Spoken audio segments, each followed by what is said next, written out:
ស្រឡាញ់រូបអ្នកជាយូរមកហើយតែត្រាំត្រាមិនដែលឆ្លើយពាក្យថាស្រឡាញ់យ៉ាងនេះក៏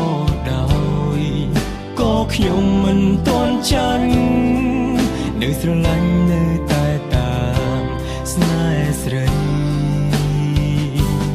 ឱកាសមានរួមខ្ញុំក៏ជាមិត្តមានរៀងរាល់ដងបែបដងខ្ញុំនឹកគេរាល់ថ្ងៃខ្ញុំខំព្យាយាមស្នេហ៍នៅតែដូចគ្មានន័យរូបថ្ងៃមិនព្រមស្រឡាញ់ខ្ញុំឡើយហេតុតែគេមិនស្រឡាញ់គេមិនដែលគិតខ្វល់ប្រហែលចិត្តគេមានម្ចាំងហើយទុំយើងធ្វើល្អប៉ុណ្ណាក៏គេកុំតាយគេឲ្យត្រឹមតែក្តីឈឺផ្សា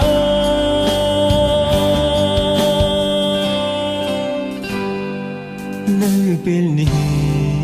ទើបបងព្រមចាញ់ចិត្តអូនជុំពោស្ងួនឲ្យបានសុខក្នុងរឿងស្នេហាឯប្រុសម្នាក់នេះនឹងហ៊ានសន្យាថាជប់រំខានចិត្តជីវ៉ាទៀតហើយ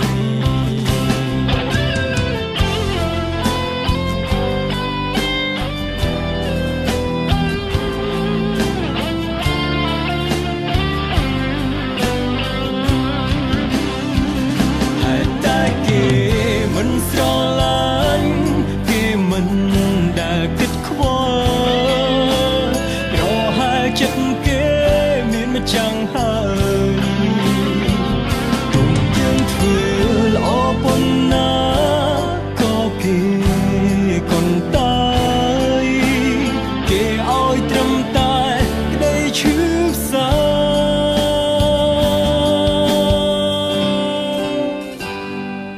នៅពេលនេះទើបបងព្រមចាញ់ចិត្តអូនជូនពោស្ងួនឲ្យបានសុខក្នុងរឿងស្នេហា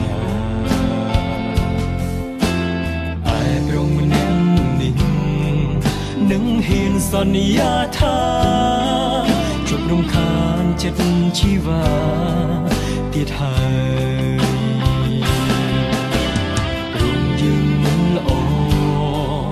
ទើបគេមិនស្រឡាញ់គូតែដើរចេញឲ្យឆ្ងា